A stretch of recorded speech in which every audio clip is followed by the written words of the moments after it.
Okay, great. Well, welcome everybody. It's so great to see everybody here. It's been, I don't know why, it feels like a little while since we met, but it probably isn't that long, but it's terrific to see everybody. Hope people are surviving the heat. If you're in the south of England, certainly it's getting quite warm, and I hope you're all well.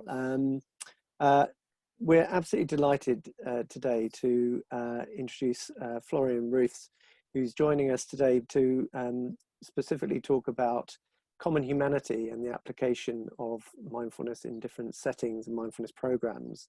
But before we get to introduce Florian properly, can I just invite you to take a moment just to arrive, just practicing what we preach, and to just welcome people to just, without any guidance, just take a moment to settle. Thank you. Thank you very much. Okay, so I'm going to see if I can mute everybody. Can I ask you to mute everyone, Teresa, just so that we don't have feedback? And as Teresa said, we're going to record this session so that we can to members going forward. And also, if Teresa isn't familiar with your name and if you haven't registered, and then Teresa, oh, I'm muted now, apparently. No, I'm unmuted. Great. So if Teresa isn't expecting you, then she'll just reach out to you and contact you. Please don't be offended. It's just to make sure that everybody's here who is registered for the event. So, as I was saying, we are absolutely delighted to be joined by Florian this evening. Florian is an eminent psychiatrist who has established a 14-year program, mindfulness program at the Maudsley Hospital here in the UK. And we were absolutely delighted that he was willing to come along and share with us some of his experience and knowledge about the program and how it's applied in different settings. So, Florian, is there anything else that you'd like to say about your background to introduce yourself to the group? Well, yes, thank you so much, Andrew, for inviting me today. It's a great privilege to be here with you all. Yes, I mean, by background, I'm a psychiatrist, so I'm a medical doctor who's practiced psychiatry, and on the way. You know, I've traveled a little bit as a psychiatrist and became a cognitive therapist as well, which is sort of training a particular form of psychotherapy, which is called cognitive behavioral therapy. And it is through cognitive behavioral therapy that I actually came across mindfulness-based cognitive therapy. And as part of my, at that time, I think it was it's a postgraduate diploma, I came across it and I thought, what is that?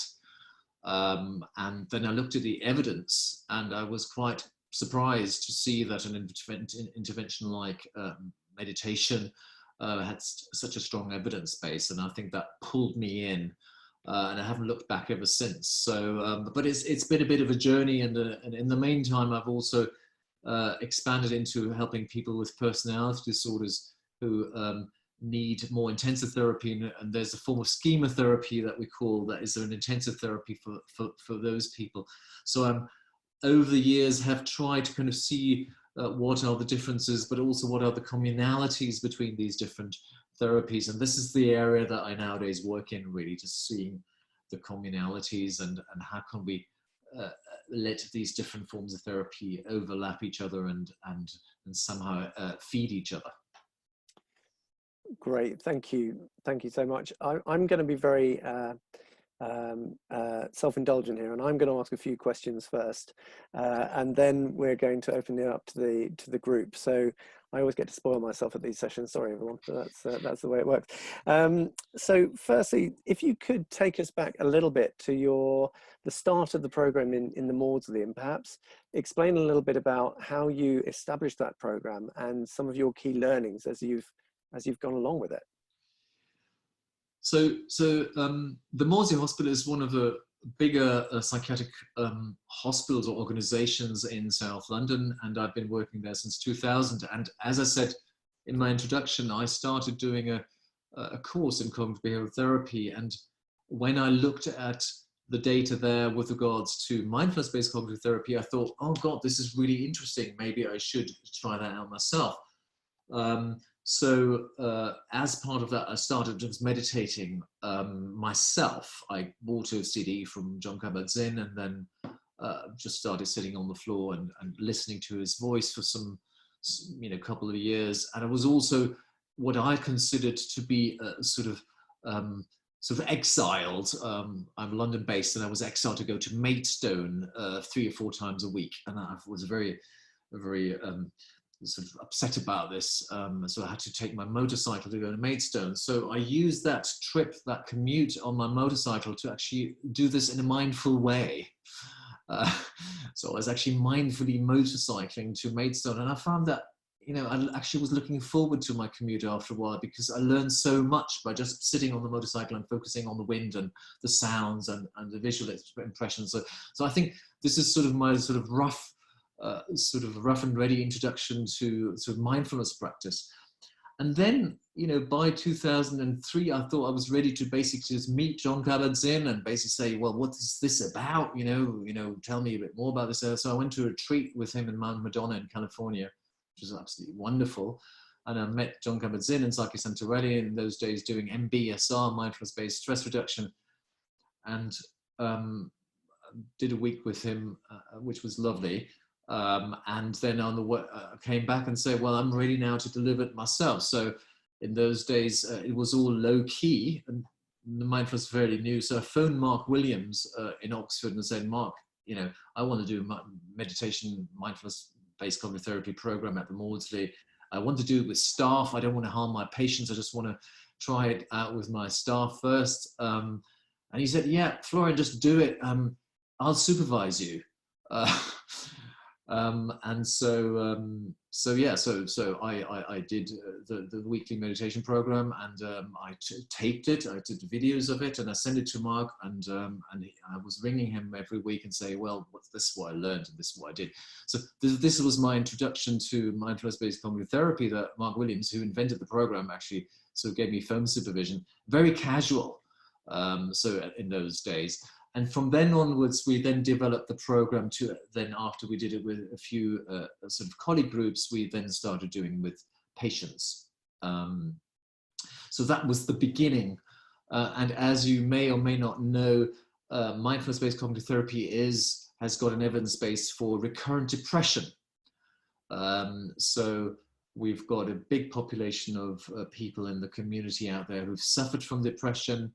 And a lot of them will have also suffered from recurrent depression. That means depression that doesn't only occur once, but it occurs several times.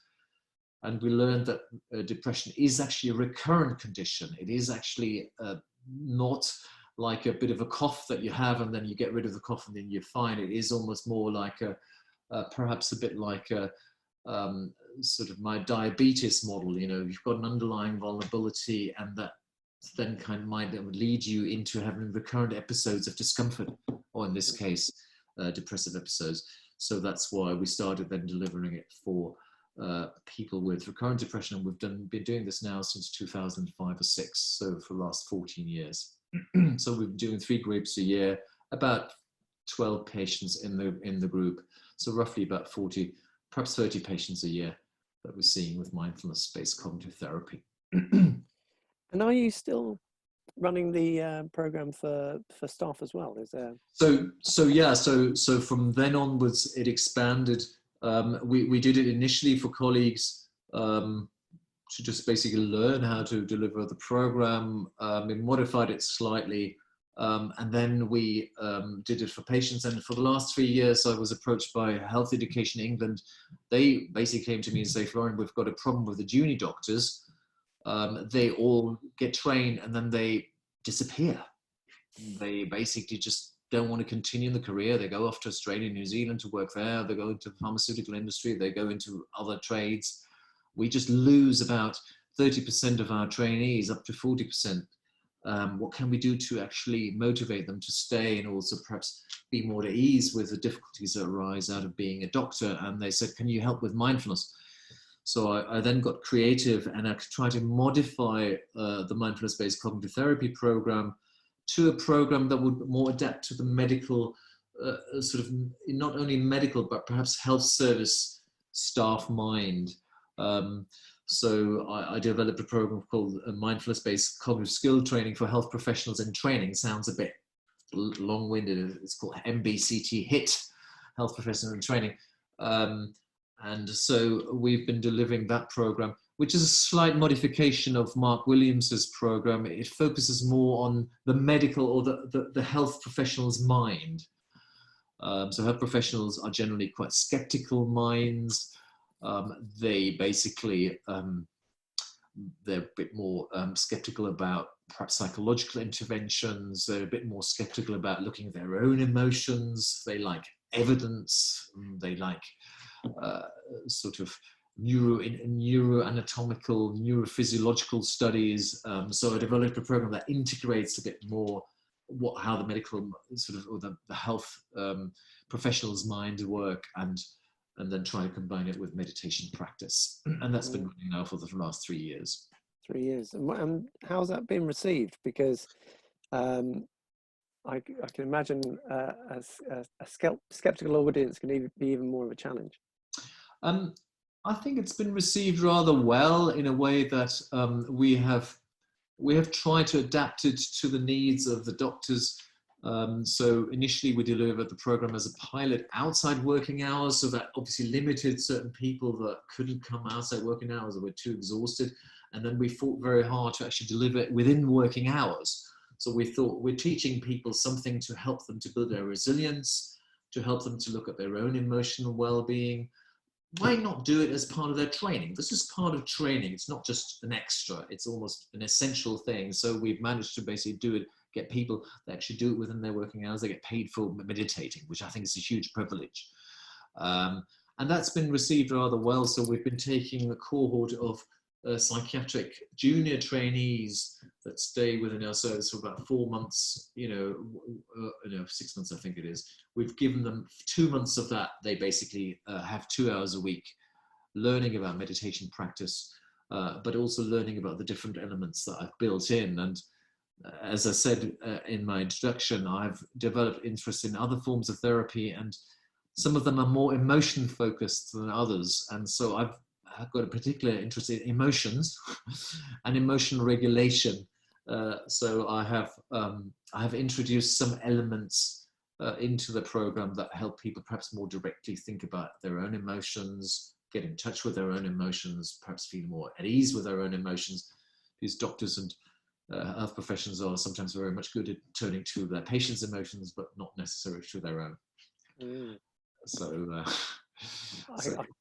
Yeah, I can imagine. I'm absolutely desperate to know how you won that argument that people should be paid to meditate. I say that partly because I think a lot of people who are trying to introduce mindfulness programs in their workplace still face not only skepticism, but a degree of financial constraint, and that's likely to be the case as we move forward. And any insights onto how to make that case, which would be very helpful? I think it is. It goes into the wider remit of what mindfulness is about. And often, when we use it in the workplace, we are surrounded by people who somehow look after others. So health professionals look after patients. I have worked a little bit within the financial sector. They look after, their clients' needs or their shareholders' needs. They're trying to adapt to their needs and then sort of somehow understand what they want. And if they don't look after clients, they might actually look after a portfolio or something like that. So they're basically very much attuned to what others need, or their boss needs, or the organization needs. It's very much an attunement to what others need. And that can be very exhausting for all of us. We are really sort of trained to look after others' needs. But we have very little training in order to see that balance between other people's needs and our own needs. And generally, when we look at particularly ambitious professionals, and to some degree, most people I've worked with come from very sort of professionalized sort of careers, but also are very ambitious and very keen to please and keen to progress. They're very attuned to understanding about what to do in order to meet other people's needs. but they're not very attuned to look at what they need in order to do that. So I'm sort of starting to argue more that people then basically find an imbalance between what they themselves need versus what they feel the environment needs. That might be their boss or their patient or their client. So I'm sort of arguing that we all need to somehow rebalance that, and that by balancing that imbalance, we are actually become more effective and perhaps better and more attuned and healthier in also looking after others. So looking after ourselves, better looking after others. That got me in. Yeah, no, I absolutely understand that. That's really helpful. And so you mentioned that you started working in the city and with people who I guess under in some sense a very different set of pressures, sort of financial pressures, perhaps perhaps a more aggressive environment. Perhaps I'm second guessing, but could you say a bit more about what you experienced in that transition and any differences or similarities between the two fields or other fields in which you've worked as well? Well, it's very interesting when you say, well, how is it different? The very different population to what you've worked before. When I look back emotionally, when I feel what did I experience when I did work with the city firm, I didn't feel it was different at all from anything I'd done before. I mean, a lot of what we do in mindfulness based cognitive therapy, mindfulness based interventions, as we call them, MBIs, is literally delivering meditation practice and then getting feedback about how this goes for people. What do people experience? And interestingly enough, everybody experiences mindfulness meditation very similarly. Everybody talks about their mind rushing off and, perhaps also being angry with their neighbors or their boss or their client or their partners, and then sort of noticing different emotions and the change of emotions. And at the same time, they notice their minds, and it's often a very pressured mind. It's a very anxious mind. And I have to say, I didn't find much difference between the two, between any of these groups. What I also noticed is when we give a little homework instruction, so remembering that any mindfulness-based intervention is always a bit like personal training. You do it, intensely in this group. It's, I don't know, half an hour, 2 hours that you have, whatever you've been invited to do. And then you ask them to do, let's go home and try that at home. Let's see what happens. And the stories that you get when they come back are always very, very similar. I didn't have time. There wasn't enough time. There wasn't enough space. My child was too interrupting me. My partner, I had trouble with my partner. I had trouble with my work. It was too much work. The stories are, there's never enough time to look after ourselves. There just doesn't exist. And there's always time to look after others. And there's always enough time to somehow, and this is sort of what I've learned with my doctors, there's always time to somehow look after this little thing. I don't know if you've ever met some of you might have seen this before. So there's always, somehow we do find time to look after this, but then we never entirely find time to really say, guys, let's just come back to us and let's spend a bit of time on ourselves. So and that's been very similar between the patient groups. That's very similar with the doctors. They're all very busy, very pressured. The junior doctors, they all want to get their exams sorted. And then they're all modern people who basically just want to relax. And how do they relax? They go on their mobile phones and check social media. So a whole session or at least part of the session was my doctor's program, goes on the use of social media, how do we spend our attention? How do we actually spend the attentional dollar, as I like to call it, the attentional sort of energy that we have? How do we actually spend it? And I make a reference to Tim Cook, the head of Apple, talking about we live in the attention economy. So where people spend attention, they'll spend money. I think this is a very deep insight that Tim has, because it obviously brings mindfulness into the whole game as we've not looked at mindfulness before. It really becomes a sort of some countercultural exercise because we suddenly develop a choice perhaps on how to pay attention. So to cut a long story short, and I could talk a lot about this, I'm basically bringing people back to also really thinking about how do they spend their attention, and so little attention goes to looking after themselves, but it's so easy to spend our attention on everything else. So I'd love to come, if we have time, I'd love to come back to that idea of how this idea of the attention economy, what the impact is on the mindfulness conversation, if you like. But you've mentioned a couple of times this idea of attention to ourselves. And I know in our conversations leading up to this, we've shared a strong feeling around the deficit of kindness to ourselves. And is there anything more that you'd like to explore around that, particularly with the view of your clients and what you've been able to do to help them achieve some greater capacity for kindness to self?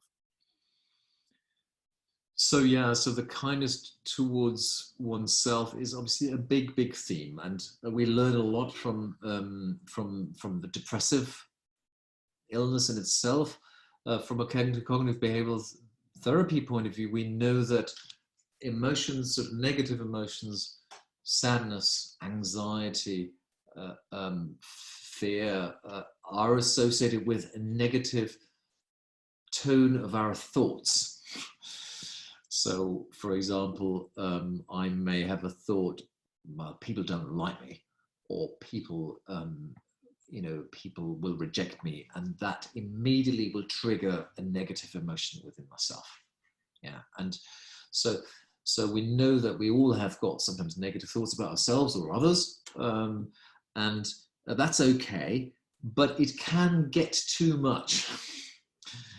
So that we are developing a habit of thinking about ourselves, others, and the world in a very, very biased way, in a very negative way. And so if there's this connection between how we put meaning to ourselves and others and our emotions, we can basically see how that is driving a sort of general negativity. So what the revolutionary act of mindfulness is really sort of introducing is two things. One is as an awareness. Number one, I'm aware my mind is actually quite negative. I constantly judge myself. I constantly criticize myself. I'm constantly harsh to myself. I mean, the word harshness often resonates most with me. I'm just sort of treating myself a bit like like a person I'm not particularly positive towards, Whenever I ask people the question, who would you treat like this? They never come up with any person they like to treat like this. Sometimes say, would you treat your friend or even your children like this? No, I wouldn't be as harsh to them, but we were so easy in being harsh on ourselves. So what we're actually noticing as a sort of a philosophical, sort of wider sort of cultural awareness, but also particularly obviously in depression, is this extreme criticalness towards ourselves. And that sort of is the first that we notice that. Most people even don't notice it. Most people are not even aware of that. So noticing awareness is the first step. But then the question is really, what do we do about it? And in cognitive therapy, we try to change that actively, where we say, just think a bit more positive about it, think a bit more realistically about yourself. But we're not doing this in mindfulness. We're not actually changing the content of what people are thinking about. We're changing the emotional tone. We're changing the relationship to our own thinking. And so that's how we introduce the sort of the sense of kindness. So the headline would be, can I treat myself as a friend? Can I be as friendly to myself as I would be to a good friend of mine, or to a person that I feel kind towards? Or to a being that I feel kind towards. Pets are often easier to direct kindness towards than towards other human beings. So just to get that sense of how can I actually treat myself as friend. So that becomes a headline of a lot of interventions that we do in mindfulness, but also in any therapy. So that's why I say there's an overlap where mindfulness actually feeds into other therapies, where I really feel that the compassion and the friendliness that we develop towards others, if we can actually develop that towards ourselves, that basically gets rid of a lot of need for any therapy. So it's a key act. And kindness doesn't mean indulgence. It doesn't mean that we don't see ourselves as perhaps fallible or not perfect or not perhaps in need for some perhaps progress. But it comes to ultimately seeing ourselves as a human that deserves to be treated kindly. Yeah. And so one of the things which is coming across very, very strongly for me about your story and your experiences is the commonality between the clinical setting, actually, and how that translates into the non-clinical setting. Is that a fair point to make? Absolutely. Absolutely. It's not a matter of category, so it's not clinical versus non-clinical, it's just a matter of degree. I think we're all on the spectrum. Right. So in that sense, I sometimes like to say to my patients, we sometimes bring in fellow professionals into our group, and we like to say something like, you know what, after all, we're all much more similar than we're different, and we're just experiencing that similarity here together. So I don't make a distinction between my colleagues or my patients. They all say the same about what they're experiencing. So there's so much more similarity than there's difference. Yes. And is it also, you pointed out the design of the course for the doctors was distinct because it drew out things which would resonate for them. So is there something about the commonality of experience and almost the lessons which are being taught, but the framing to fit the audience? Is that something? I think this is what we have to just understand about all mindfulness interventions. Of course, we are all very similar. And of course, humanities, as human species, we're much more similar than we're different across the whole species. But we think we're different. So whenever we meet each other, we think we're individuals, we think we're really different from other people. And so in order to, if I come to you and say, well, you think you're different, you've got that background, you've got that story, so you're very different from me, and whatever I feel is probably very different for you. And I say, well, no, it's not the case. We're very similar. You say, no, I have a different story, I come from a different background, whatever. And so we need to actually convince whoever we meet when we talk about mindfulness to actually give the hypothesis a trial. So we need to collect people where they actually are in their moment of time, and we're, where we are all as a species at the moment of time, we're very different. There's English people, and then there's the rest of the world. There's men, and there's women, and there's there's different ethnic backgrounds. We're all very different, and then there's different professions. Yeah, so there's policemen, and there's doctors, and they're all very different. And then we are as a culture, we are trained to be different. We are trained to be individuals. We value individualism, and that means we're all different. So we need to do something where we actually give people the opportunity to explore that. That's fine. Of course, everybody has got their own story, but can we also look at how we are perhaps much more similar to each other than we're different? And so this is the challenge, where we basically need to understand where everybody's coming from in order to then kind of give them an opportunity to really say, maybe we could look at, how this could work for you, so that you could also find that perhaps there's much more commonalities than you first saw. So medical profession in general, when we think about them, they're very often very, very, very sort of ambitious, so they're on top of the class from the beginning of, when they were already going to primary school, they were very much selected out. They were always hardworking in order to get into medical school, and medical school is a tough school to go through. They were already sort of asked to really cope with a lot of emotions like illness, like death, suffering. People are really, really suffering when you really see suffering so vividly. When you're working as a medical student or as a doctor. So people are basically sort of, really thrown in the deep end, and so you just cope with it. And people have learned to cope until then, so we're really encouraging people to basically see, where has this got to? Where has this got you? And what's the similarities? Where can you be perhaps also perhaps look after your own emotions that come along with all these, these things that you're witnessing, and can we kind of develop a slightly softer stance after we've been, rather harsh with each other and with themselves?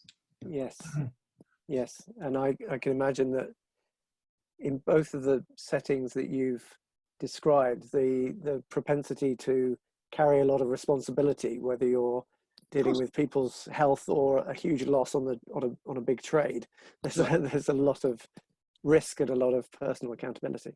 Absolutely. And so there's always a harsh voice in the background. If you mess this up, this is going to be serious. And this is a lot of pressure and the pressure, interestingly enough, doesn't necessarily come from anybody out there.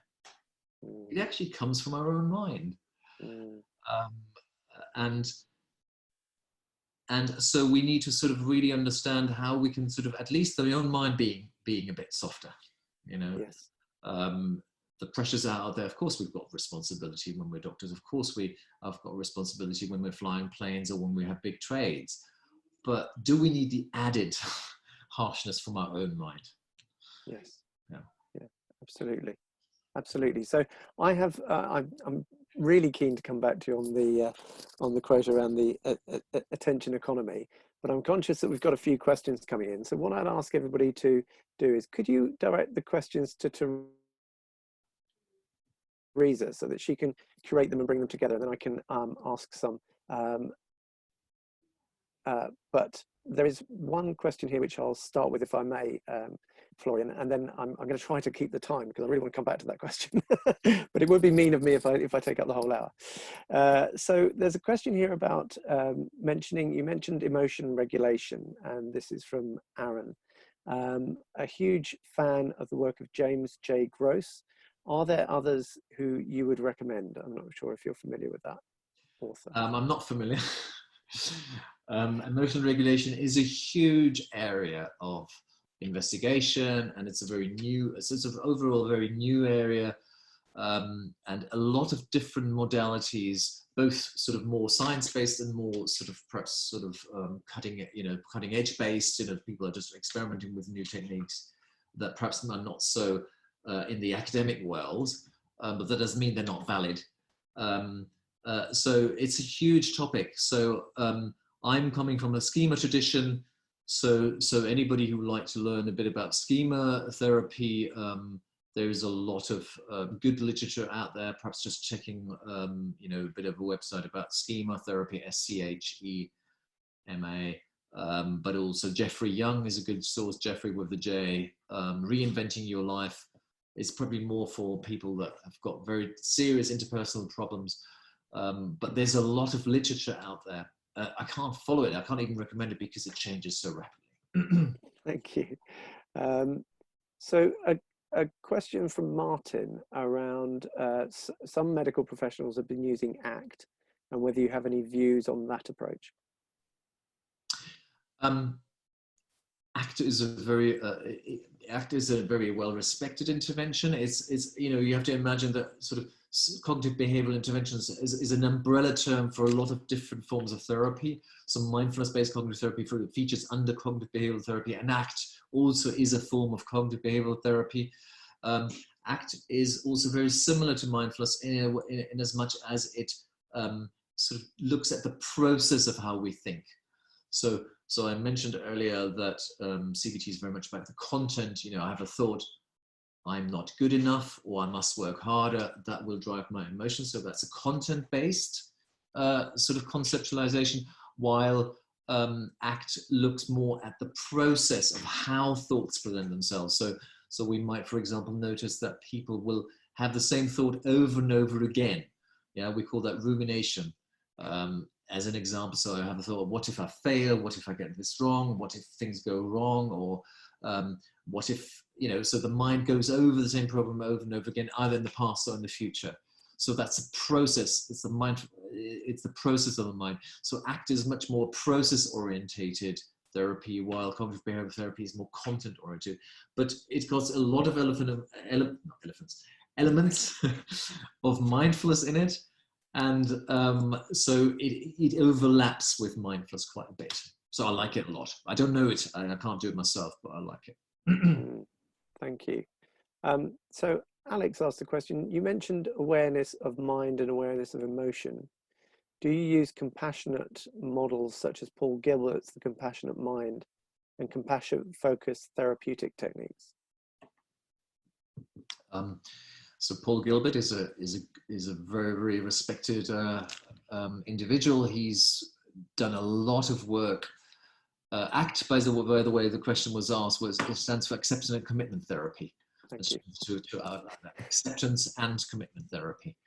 And so Paul Gilbert is a very eminent cognitive behavioral therapist who also has gone into the area of mindfulness and compassion and self-compassion. And his work is very much about being explicit about being just more compassionate towards oneself.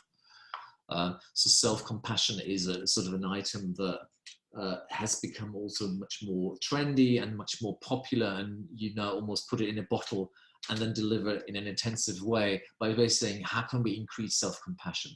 And that is a bit what I like to call perhaps friendliness towards oneself.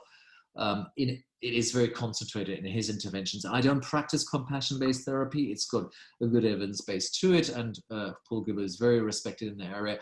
But once again, it overlaps with a lot of what we do in meditation practice.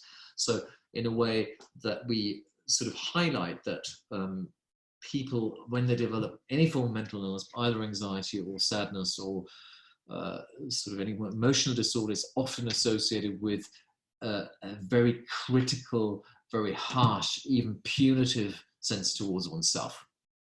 And it's often an ingestion of voices that people have absorbed from the past, either from parents or from siblings or teachers. The society in itself can be sort of perceived as a very sort of critical environment. And so we don't need the environment anymore. We've got it in our own mind. We've absorbed it as children, and we're now carrying it around our own mind. So we don't need anybody critical anymore. So what Paul Gilbert, mindfulness, and other forms of therapy ultimately advocating is, can we sort of let go of that? Can we see that as a habit of the mind? And can we say, well, is it really useful? Is it good for us that, we're so critical towards oneself? And that's when we develop what we would call self-compassion, or the softer way. Self-compassion is a very strong, very sort of loaded word. I sometimes like to just unload it a little bit by just calling it friendliness towards ourselves. I get that. I really do. I think you're so right. Actually, I found that a lot with clients, that compassion is quite a difficult word for people to direct towards themselves. It's a big word, and perhaps we can just make it a bit smaller by saying, let's just be friendly.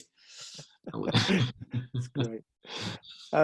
So this is one which is close to my heart again, and to your point around the sort of intensive experience of you go on an 8-week course and you have that sort of guided meditation. How do you make it stick? How do people carry it away with them? So Chris Owen has asked a question: how has your thinking developed about cultivating the behavioral skills to build and maintain habits of being mindful? I think that's it's an absolutely crucial question to ask. How did we develop the habit of looking after ourselves? And it is really difficult because, and I say this to my patients over and over again, I say it also to my colleagues, developing any habit in life is immensely difficult because we already have got habits. It's not, our whole life is a range of habits. We get up in the morning, we go to the bathroom, we brush our teeth, and we have a shower, and then we go and get ourselves ready to work. And so if you look at our lives, a lot of our life is habitual anyway. So to develop a new habit is a really, really tough one. And we all know it from when we are asked to go to the gym to look after our bodies, to be more fit and be more somehow perhaps also attractive to ourselves or others. Sometimes in a lot of ways of framing this. But, it's an immensely difficult thing to do. And there's literally thousands of people out there researching the question, why don't people do exercise? There's thousands of researchers out there asking that one question. So when I say to you, to my patients or my colleagues, you go and meditate for 10 minutes a day, that's easy. I'm then in the same position as these researchers that have literally come up with paying people to do exercise as a means to get people to exercise. Yeah. It's immensely difficult. So what we are really sort of saying is that I think people deserve a lot of compassion for not getting into the habit. Yeah, so we need to be really compassionate with that because it's so immensely difficult for those of us who've got children. Get your child to brush their teeth in the evenings. How many years do you need to remind them? They trick you. They pretend they've done it. They didn't do it. You go back. How many years does it take to develop those kind of habits? It's immensely difficult. So that deserves in itself a lot of compassion. And I think it's really sort of, I say it from the heart, meditation teachers themselves, you all meditation teachers, how long did it take you to get into the habit? So really just talking from that as a really difficult, not difficult, but it's a challenge, and it deserves the same thing. It deserves that compassion and that willingness to say, well, isn't it interesting how the mind gets us to do other things rather than that practice? Can we be compassionate with that and say, well, maybe just do 1 minute. Yeah. Start with 1 minute. And really see, but ultimately it goes back to that immensely important thing that, we can make meditation just another should. We can make a meditation. Oh, well, yeah, people say you should meditate nowadays. It's so important. Everybody says it's so important to meditate. I should really do it. Oh, and it just becomes another should of, I should be better at my job. I should be better at checking my emails. I should be better at managing online contacts. I should be better at looking after my partner better, making more cups of tea and saying more positive things. And we're back in that really harsh mind. Yeah. So whatever we do is, I think we really need to acknowledge that as a real issue and perhaps sort of being also very friendly towards that. And I was very struck by your description of your bike ride to Maidstone, and finding that as a mindfulness practice. Mine was far less glamorous, but the walk from Pimlico Station to the Home Office building, similarly, it's just finding a way that you could build it into a very busy day. Well, to get you into it, definitely, and so I think commutes are sort of there to be used almost, as a form of perhaps using it mindfully. But I'm always like to say that I think we can go even, to get us into understanding that this is meaningful and is useful. But then really experimenting with what we just talked earlier, that you've been on a retreat and then perhaps doing the sitting meditation and really seeing how we can sort of almost building blocks towards feeling the full power of meditation practice when we actually sort of sit down and we really give ourselves the space to just sit, which is an added dimension, I think, to the practice. So not one is not against the other. So I think having both available to us, but also really taking the privilege and taking the self-care of saying, what, I deserve 20 minutes to just sit. Absolutely. Yeah. So here's another great question. Have you found that having offered this program, sorry, this is, I'm not sure who this is from, actually, my apologies, but having offered this program in the past 14 years, there is starting to be an impact on the working environment at Maudsley? Is there a cultural shift? I wish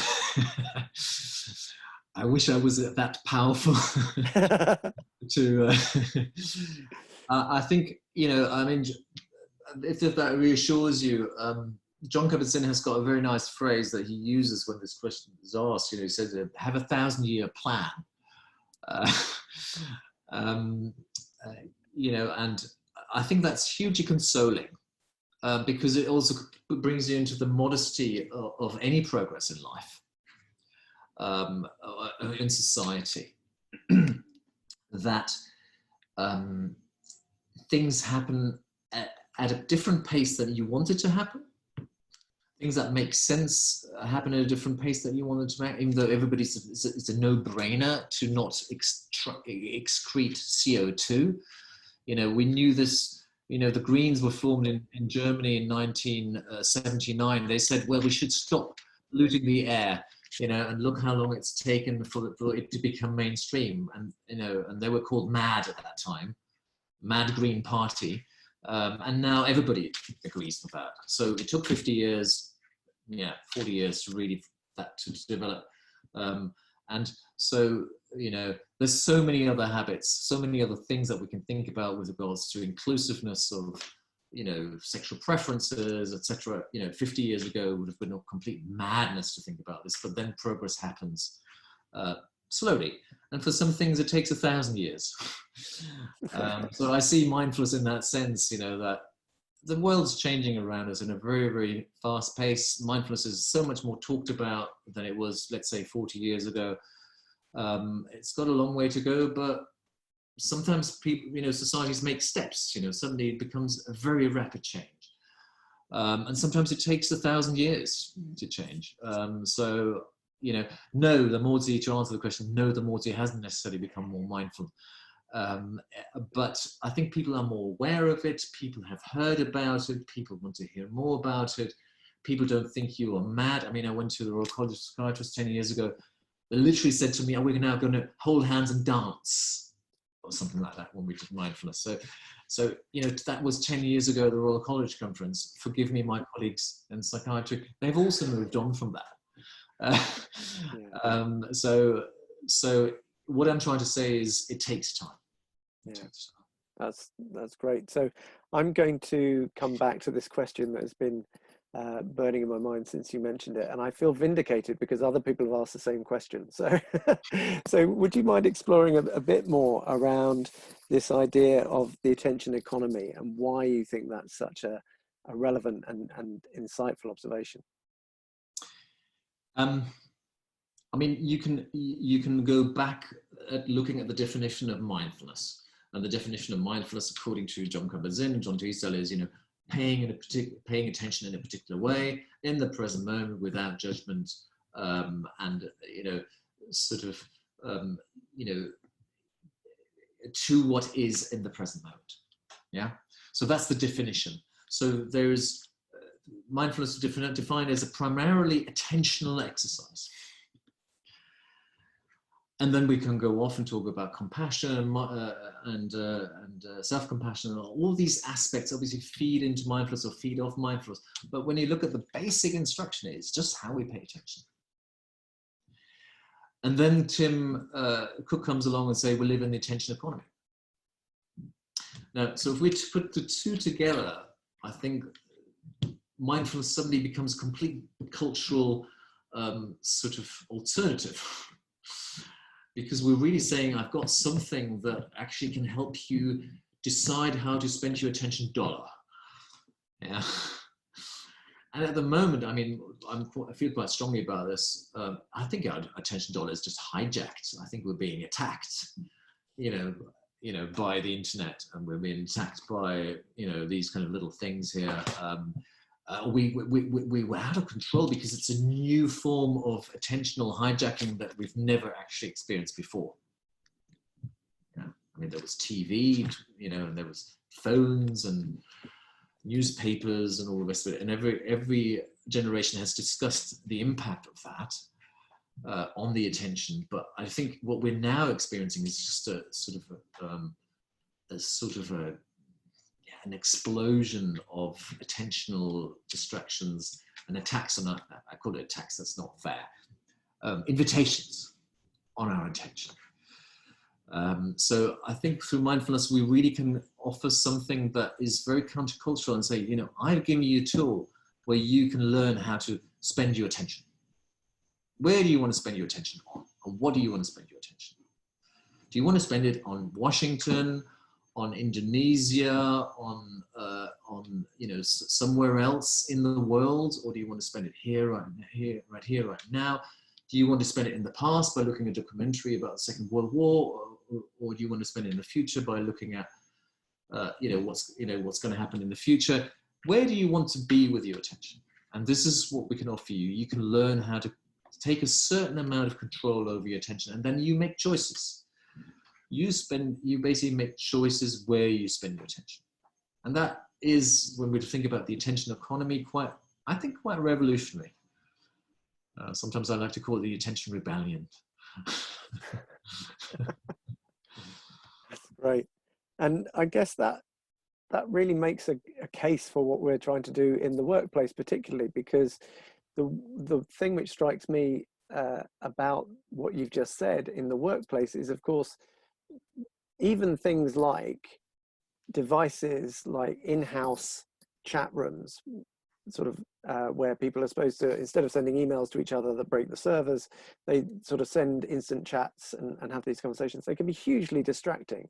So we've built into our workplaces mechanisms to distract ourselves from the very work that we're there to do, let alone looking after ourselves or anything else.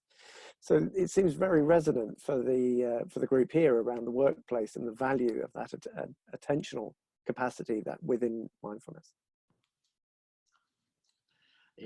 There's a new diagnosis being sort of canvassed out there. It's called, you surely have heard it before, it's called ADHD. And I'm slightly on the fence about this condition, and adult ADHD particularly. Children is more confirmed. In adults, it's a bit more contentious. But when we look at it, I think we have got collective ADHD. We just don't know how to spend any more attention because we're so distracted all the time. And you're right. And it really just sort of brings us back to, what do we want to achieve also in the workplace with regards to developing a deeper relationship with our work and really finishing a project, and perhaps also not feeling too so drawn between things. So if we are a bit more attuned to how we spend our attention, and basically say, I want to block now this other stream of attention and really focus on one thing, maybe we also enjoy our work more. I mean, this is one thing I want to mention before, which I really want to put an emphasis on. I do this with my doctors as well. And, I spend a whole session on appreciative joy or what I sometimes like to also appreciative perception. I think we're missing a lot by paying attention to other things, and we're also missing good things. So we're not missing out on the bad news, because we always get bad news in the news. The good news is not selling, it's the bad news that's selling. So we get what sells, what draws our attention, and that's the bad news. But we're missing out on the good news, and we're missing out on the nice things in our lives. And so what I'm really sort of asking people not to be overly positive and so just be in cloud cuckoo land and only see the positive things in life. No, I'm just saying, can we be more balanced? Can we also see the good things and the bad things? And so I spend a whole session on appreciative joy with them as an antidote also to all the difficulties that we undoubtedly all go through. That brings us perhaps to what's happening at the moment. We are obviously being very concerned and very much drawn into the bad news. And can we sort of use our attention to also think about the things that are actually unfolding in front of our eyes, that are actually making us feel held and contained and somehow supported and perhaps joyful as well. Well, Florian, that's just a lovely note on which to draw our conversation to a close. I can't believe how quickly that hour's gone. It was an absolute delight. And too much, probably. No, it was absolutely marvelous, and we've already had some wonderful feedback on the chat. Thank you for that, everybody. And my apologies if we didn't get to your question. If we didn't get to your question, Florian, if I can ask if we could email you, and perhaps we could reach back to that person with your thoughts on that.